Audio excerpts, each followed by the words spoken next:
ॐ अज्ञानतिमिरान्धस्य ज्ञानञ्जनशलाकया चक्षुरुन्मीलितं येन तस्मै श्रीगुरुवे नमः। हरे कृष्ण। आप सभी का स्वागत है। हम पढ़ रहे हैं अध्याय 2 गीता का सार, श्लोक संख्या 3। लेव्यमास्मगमः पार्थ नैतत्त्वययुपपद्यते क्षुद्रं हृदये दौर्बल्यं त्यक्त्वोत्तिष्ठ परन्तप। हे प्रथापुत्र, इस हीन नपुंसकता को प्राप्त मत हो, तुम्हें शोभा नहीं देती।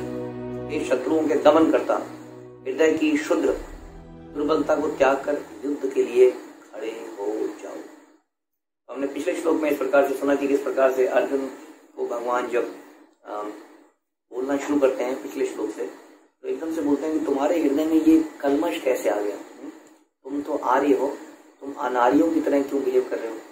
तुम जीवन के मूल्य को जानते हो। तो भगवान ने सीधा डांट के शुरू किया और अभी उस डांटने को काइंड ऑफ कंटिन्यू करते हैं कि तुम नपुंसकता को प्राप्त मत करो। नपुंसक यहाँ पे बोला जा रहा है इनडिसिसिवनेस, इनएक्टिविटी को, कि अर्जुन जो है कर नहीं पा रहा है, कुछ सोच नहीं पा रहा है, कुछ डिसीजन नहीं ले पा रहा है, इनडिसिसिवनेस, इनएक्टिविटी में चला गया है। तो ऐसे बोला कि हीन नपुंसकता, तो भगवान डायरेक्ट एकदम बोलते हैं। जबकि आम आदमी, जैसे हमने पहले भी डिस्कस किया था, ऐसा लगता है कि वो बहुत करुणामयी है और बहुत ही अच्छी बातें कर रहा है, लेकिन सीधा भगवान ने उसको हिट कर दें, क्योंकि भगवान का बहुत ही प्रिय मित्र थे, बहुत ही अच्छे शिष्य भी हैं, आगे हम देखेंगे। तो भगवान बोलते हैं हीन नपुंसकता को प्राप्त मत करो, यह तुम्हें शोभा नहीं देती। तो यहां से हम इसको समझना शुरू करें तो हम ये समझेंगे कि जब कोई व्यक्ति होते हैं जो कि लीडर होते हैं, जिनका इन्फ्लुएंस होता है, हर किसी का इन्फ्लुएंस होता है, कुछ का ज्यादा लोगों में होता है, कुछ का कम लोगों में होता है। हम सब का अपने अपने घरों में तो इन्फ्लुएंस होता ही है, अपने बच्चों के ऊपर, परिवार के लोगों के ऊपर, है ना। वो हमारी तरफ देखते हैं, हमें अपना आदर्श मानते हैं कि मैं पापा जैसा बनना चाहता हूँ इत्यादि।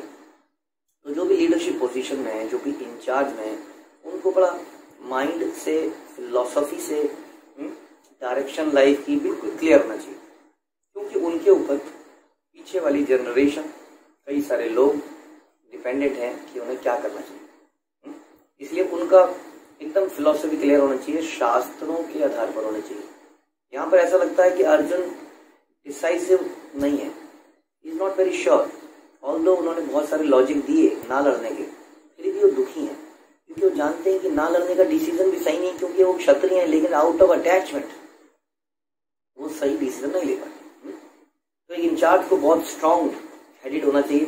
जैसा हम देखते हैं यमराज, अब यमराज आप जानते हैं, कई लोग नहीं जानते होंगे, सूर्य के पुत्र हैं यमराज, बहुत बहुत बड़े भक्त हैं।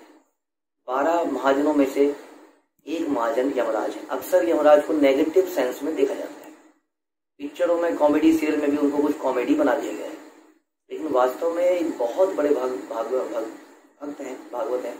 हम सुनेंगे अजामिल कथा, अजामिल कथा में उनके बारे में डिटेल में आएगा, कैसे वो अपने दूतों के साथ वार्तालाप करते हैं, भगवान की भक्ति के बारे में बताते हैं। अब ये यमराज जो कि भगवान के इतने बड़े भक्त हैं, और भगवान के भक्त का हृदय तो कोमल होता ही है, क्योंकि भक्ति कोमल हृदय में पैदा होती है, लेकिन उनकी फिलॉसफी एकदम क्लियर है, उनकी ड्यूटी, उनकी रोल एकदम क्लियर है। कोई व्यक्ति है जो अपने बच्चों के साथ पिकनिक मनाने जा रहा है, बड़ा अच्छा माहौल है, लेकिन उसकी मृत्यु उसी क्षण में आ गई है, क्या है? ऐसा नहीं हो सकता कि यमराज उसको बोले चल 5 मिनट ले ले, चल 1 दिन दे दे, अपनी पिकनिक खत्म करके आ जा, फिर हम आपको समाप्त कर देंगे। नहीं, देन एंड देयर वो गाड़ी खड्ड में गिर जाती है, सब लोग बच जाते हैं, वो मर जाता है। कोई व्यक्ति पहली जॉब लगी है, जॉब करने जा रहा है और एक्सीडेंट में मर जाता है। कोई स्टूडेंट है जिसने बहुत अच्छे नंबर, मार्क्स प्राप्त किए, और मार्क्स प्राप्त करने की खुशी उसके अंदर इतनी ज्यादा है, इससे पहले कि वो उसकी खुशी ले पाता, वो समाप्त हो जाता है। तो यानी कि सडनली किसी भी सिचुएशन में आप हैं, आपको 1 मिनट का समय भी नहीं दिया जाएगा। आप बोलेंगे ना 1 मिनट दे दो, बस एक कॉल तो कर लूं कम से कम अपने घर पे, लेकिन वो 1 मिनट का समय भी नहीं मिलेगा, और हम देखते रह जाएंगे ये क्या हो गया। तो ये देखिए यमराज इनकी ड्यूटी कितनी क्लियर है। और ऐसा नहीं है कि ये इतने निर्दयी हैं। यही यमराज अजामिल के एक बार नारायण कहने पर उसको क्षमा कर देते हैं।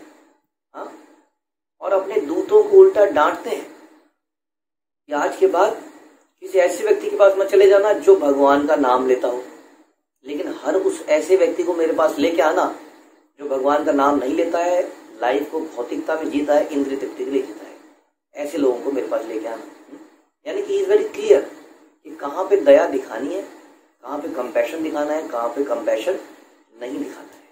तो ये हमने डिस्कस किया एक चरित्र यमराज का, जो कि लीडर है और लेकिन बड़ा क्लियर है।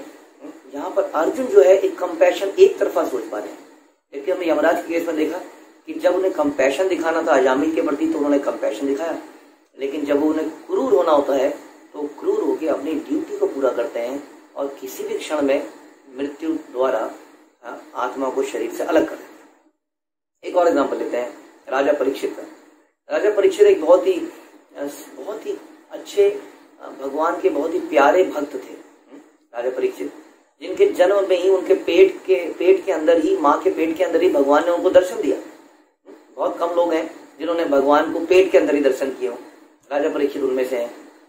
अब ये परीक्षित जब संसार में आए और इस तरह अपनी प्रजा का मुआवना करने लगे, तो उन्होंने रास्ते में क्या देखा कि एक व्यक्ति जो है जो कि राजाओं की अच्छी खासी पोशाक में है और एक गाय को और बैल को मार रहा है और मारे जा रहा है, उनकी टांग तोड़ चुका है, बैल की 3 टांग छोड़ चुका है, गाय को मारने ही जा रहा है। तभी जो है परीक्षित ललकारते हैं उसको, अपनी तलवार निकालते हैं और उसको काटने के लिए बिल्कुल तैयार रहते हैं। और बड़ी लंबी वार्तालाप होती है जो आगे हम सुनेंगे श्रीमद् भागवत में।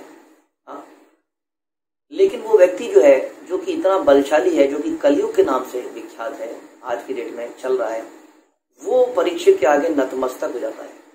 बोलता है मैं क्या करूं, मुझे भी तो जगह चाहिए, मेरे आने का समय हो रहा है।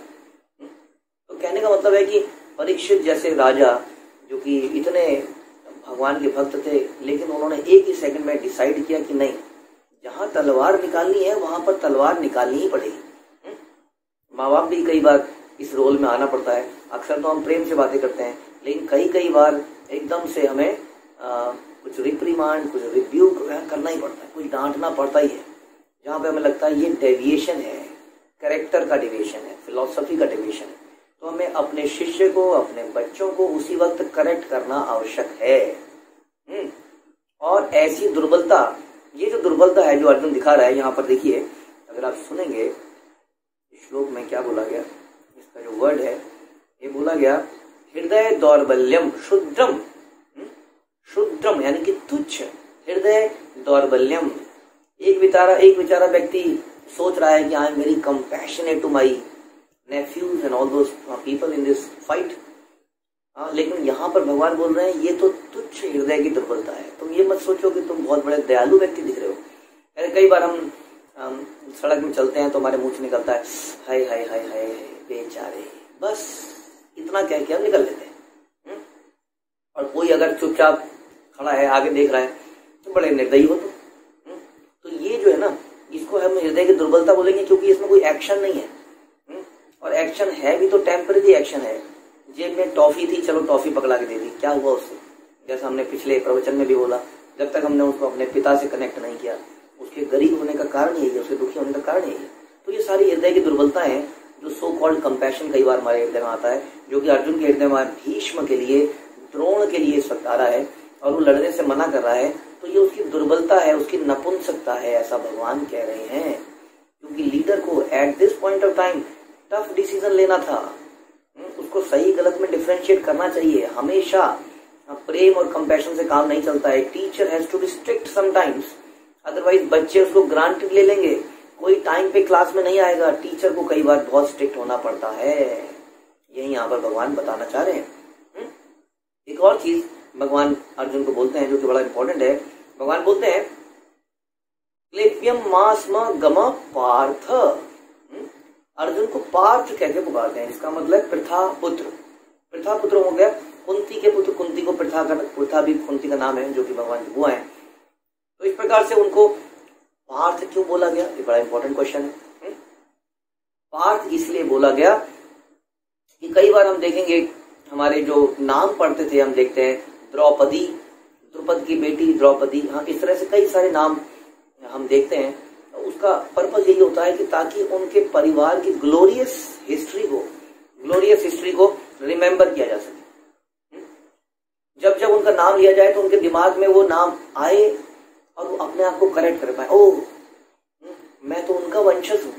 तो यहाँ पर पार्थ बोला जा रहा है क्योंकि पार्थ पृथा यानी कि कुंती महारानी एक ऐसी लेडी है जिन्होंने अपने पति को खो दिया, जिन्होंने युद्ध में सारे संबंधी समाप्त हो गए, 5 बच्चे बचे।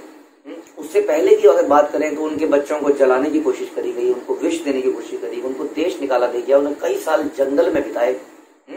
और इसके बाद भी ये सब युद्ध खत्म होने के बाद जब भगवान अपने द्वारका नगरी में जाने के लिए प्रस्थान करने के लिए खड़े हुए तो वो क्या बोलती हैं भगवान को कि हे कृष्ण, आज मेरे जीवन में कोई कष्ट नहीं है तो आप मुझे छोड़ के जा रहे हो।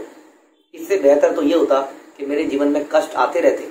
मैंने बचपन से कष्ट देखे, लेकिन बचपन से आपको भी देखा।